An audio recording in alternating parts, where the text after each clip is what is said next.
ఎట్లా ఉంది ప్రజాపాలనలో మీరెట్లున్నారు? నేను ఒక్కనే కాదన్న, ఏ వర్గం కూడా బాగలేదు. ఒక్కటి కూడా బాగుంది అనుకోవడానికి రేజింగ్ అని చెప్తున్నారు కానీ డౌన్లో అంటే రేజింగ్ అని number 1 rising Telangana, number 1 raising అని చెప్పుకోవడం ఫ్లిప్కార్ట్లో కానీ ప్రచారాల్లో ఆర్భాటాల్లో ఉన్నంత అంటే ఆయన ఎట్లయినా ఆర్టిస్ట్ కదన్న, మాస్కులకు రంగులు వేసాడు కాబట్టి మొత్తం మాస్కులు వేసి పడేస్తున్నాం, అదే నడుస్తుంది. బీసీ కులగణన అని ఒకటి జరిగింది రీసెంట్గా.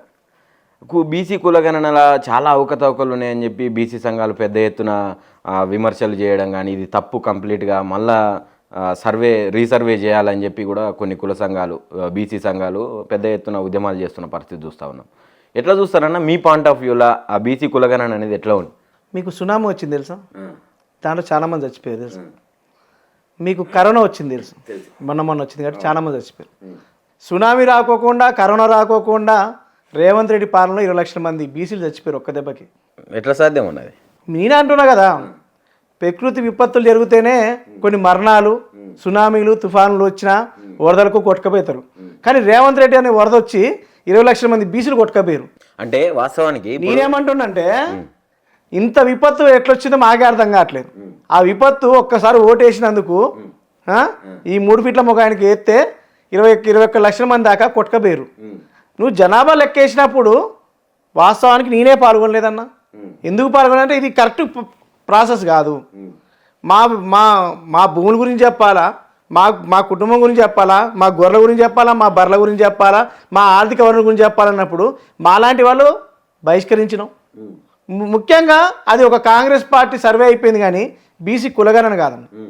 ఒకవేళ నేనే కులగణన చేసినట్టయితే నువ్వన్నట్టు ఇలా నువ్వన్నట్టు చెప్పినట్టయితే 51% ఉన్నదే, 42% కామారెడ్డి డిక్లరేషన్ ప్రకారం నువ్వు ప్రకటించినట్టయితే మేము కూడా స్వాగతించడం. ఇప్పుడు ఏమంటున్నావు, నా వల్ల కాదు, నా చేతిలో పని కాదు, కామారెడ్డి డిక్లరేషన్ 42% ఇవ్వాలంటే రాజ్యాంగ సవరణ కావాలని మాట్లాడుతున్నాం. నీకు తెలియదా? హామీ ఇచ్చినప్పుడు తెలియదా? మేము అదే కోరుకుంటున్నాం. ఇదంతా బోగస్, కాంగ్రెస్ పార్టీని బోగస్ ప్రభుత్వంలో అంత స్కామ్ తప్పితే ఏం లేదు. అంటే ఇప్పుడు కాంగ్రెస్ పార్టీలో బీసీలు లేరా అన్న? ఏం బీసీలు ఉన్నారన్న? ఇప్పుడు బీసీ శాఖ మంత్రి ఉన్నాడు కదా, ఏం చేస్తుండన్నా? ఇలా అంటే ఒక జాతికి, బీసీ సోదరులందరికీ, అంటే బీసీ సమాజానికి అన్యాయం జరుగుతుంటే కాంగ్రెస్ పార్టీలో ఉన్న బీసీలు మాత్రం చూస్తూ ఊరుకోలేరు కదా. ఒక రకంగా చెప్పాలంటే కాంగ్రెస్ పార్టీలో రవాణా శాఖ మంత్రి, ఆర్థిక శాఖ మంత్రి, షెడ్యూల్ కులాల శాఖ మంత్రి అందరూ ఏం లేవన్నా. ఓన్లీ పేమెంట్ శాఖ మంత్రులే ఉన్నారు. ఎంత వస్తుంది, మనం ఎంత దోచుకుందాం, మీకెంత మాకెంత అన్న మంత్రులు తప్పితే ఇలా చాలామంది మంత్రుల మీద ఆరోపణలు ఎందుకు వస్తున్నాయి? వాళ్ళ భార్యలే డీలింగ్ చేసుకుండా వ్యాపార లావాదేవీలు వెలిపెడుతున్నంటే ఏ పరిస్థితిలో ఉన్నట్టు? ఇక్కడ ఒకటే, మీకెంత మాకెంత, ముఖ్యమంత్రికి ఎంత, మంత్రులకి ఎంత, అదే శాఖ నడుస్తుంది తప్పితే ఈ రాష్ట్రంలో 16 శాఖలకు మంత్రులు లేరు. ఈ రాష్ట్రంలో నడిబొడ్డున చిలుకూరు బాలాజీ గుడి ఉంటుంది. అక్కడికి పోయి ఒక మతం పేరు చెప్పి విద్వేషం రెచ్చగొట్టి ప్రధాన అర్చకుల మీద దాడి చేస్తే కూడా ఈ రాష్ట్ర హోంమంత్రి లేడు. నేనేమంటున్నంటే అన్ని వర్గాలన్నీ దెబ్బతీసింది కాంగ్రెస్ పార్టీ. ఏ వర్గానికి ఉన్నారు? హోంమంత్రి లేడే.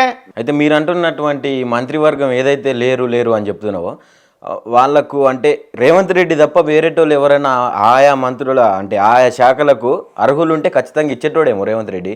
రీసెంట్గా కూడా చెప్పిండు కదా, విద్యాశాఖ మంత్రిని ఎవరికైనా ఇస్తే ఈ విద్యాశాఖను భ్రష్టు పట్టిస్తారేమో, వాళ్ళకంత అవగాహన ఉందో లేదో అని చెప్పి విద్యాశాఖను నా దగ్గరే పెట్టుకున్నా అని చెప్పి రేవంత్ రెడ్డి చెప్పిండు.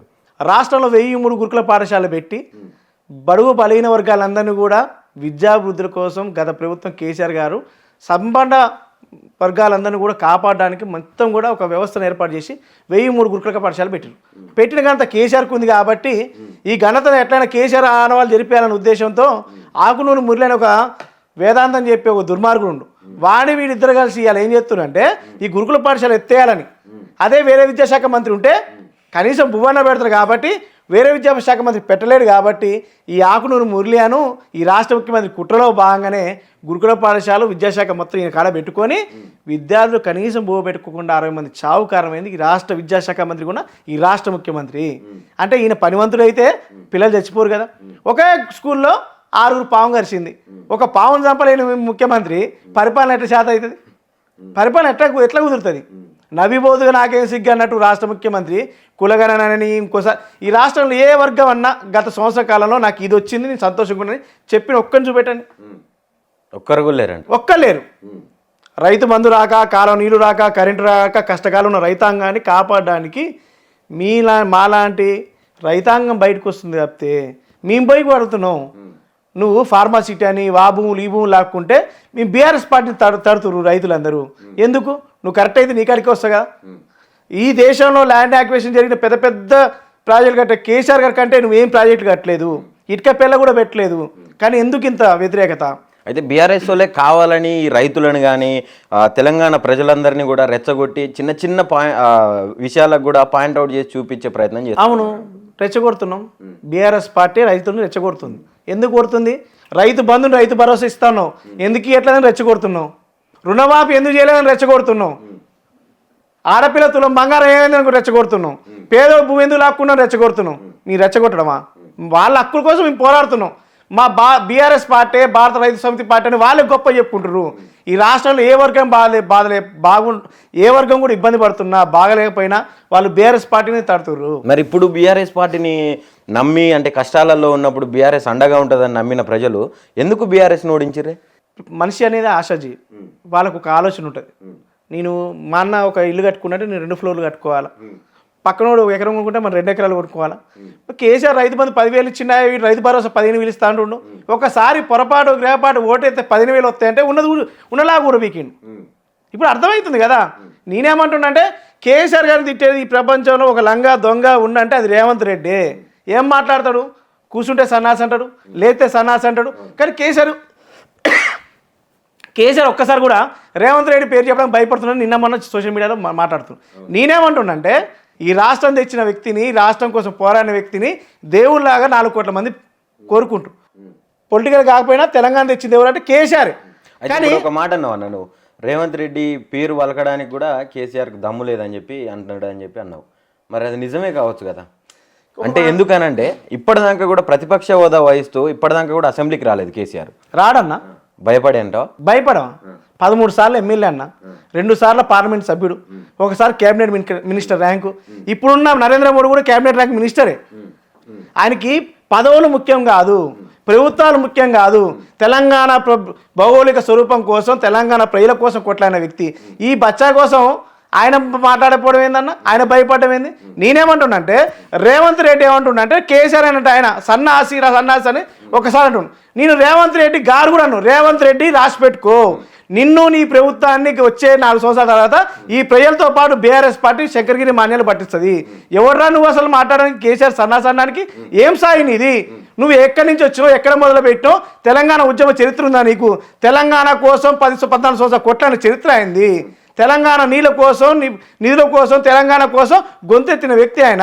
పదవులను త్యాగం చేసి ఉద్యమ నాయకుడు, చరిత్రలో ఏ ఉద్యమ నాయకుడు కూడా ఆ ఉద్యమాన్ని మొదలుపెట్టి ముగించి ఆయన రథసారథిగా లేడు. కానీ తెలంగాణ ఉద్యమం మొదలుపెట్టే కేసీఆర్ గారు చివరిదాకా తెలంగాణ తెచ్చి 10 సంవత్సరాల పాటు తెలంగాణ ప్రజలు ఆయనకి ఇచ్చిర్రు. కానీ ఆయన పట్టుకొని సన్నాసి అసలు సన్నాసి ఎవరు ఈ రాష్ట్రంలో? రైతు బంధువులు రైతు భరోసా ఇస్తా అన్నాడు, ఎగ్గొట్టాడు సన్నాసి. ఇవాళ తులం బంగారం ఆడపిల్లలు ఎగ్గొట్టాడు సన్నాసి. ఆడపిల్లలకి 20 మహాలక్ష్మి పథకం పెట్టి 20 ఇస్తాను ఈయన సన్నాసి. ఇలా కాలం నీళ్ళు ఈయన సన్నాసి. ఇవాళ మొత్తం ఎగ్గొట్టిన సన్నాసి నువ్వా? రేవంత్ రెడ్డి కూడా రాష్ట్రం కోసం వాళ్ళ కుటుంబం కూడా చాలా చేసింది, కానీ మేము చెప్పుకోలేదు బీఆర్ఎస్ లాగా, అంటే ఈ కేసీఆర్ లాగా అని చెప్పి చెప్తా ఉన్నాను. నేను ఏమంటున్నానంటే 4 ఏడు తిరుగుతాడు మాట్లాడడం కాదు. రేవంత్ రెడ్డి ఒకటే చెప్పిండు, తెలంగాణ కోసం కొట్లాడిన వ్యక్తి, తెలంగాణ కోసం పోరాడిన వ్యక్తి ఈ రాష్ట్రంలో ఎవరైనా ఉండంటే అది కేసీఆర్ అని చెప్పిండు. రాజకీయాల కోసం ఉందా మాట్లాడవచ్చు. ఆయన ఏమన్నాడు, మీరు నన్ను నమ్మితే నేను మోసం చేయాలి, మీరు సిద్ధంగా ఉన్నారు, నేను మోసపోవడానికి మీరు సిద్ధంగా ఉన్నారు, నేను మోసం చేయడానికి సిద్ధంగా ఉన్నాను. పొరపాటు గ్రహపాటు వేసినా కానీ నీకు నేను ఏమంటున్నా అంటే లక్కీ డ్రాలో ఏదో ₹1 కోటి కేరళ లక్కీ డ్రా దొరికినట్టు ఈయన కూడా అదే డ్రాలో వచ్చినట్టు ఏదో ముఖ్యమంత్రి అయ్యిండు. ఈయన పేమెంట్ కోటాలోనే పీసీ అధ్యక్షుడు కొనుక్కుండు, పేమెంట్ కోటా ముఖ్యమంత్రి కొనుక్కుండు. ఈయన పేమెంట్ గురించి ఆలోచిస్తారా, ప్రజల గురించి ఆలోచిస్తారా? కేసీఆర్ నిజంగానే ఆలోచించిండు. రైతుల గురించి ఎందుకు ఆలోచించంటే ఆయన స్వతహా రైతు కాబట్టి, రైతును రాజుని చేయాలి, రైతులో దేవుని చూడాలి కాబట్టి రైతు బంధించిండు. ఏ ప్రపంచంలో ఏ మూలకు పోయినా ఒక రైతుకి పెట్టుబడి సాయం చేసి ఏ గవర్నమెంట్ అయినా ఉందా, ఏ దేశమైనా ఉందా? రేవంత్ రెడ్డి రైతు బిడ్డ కాదా?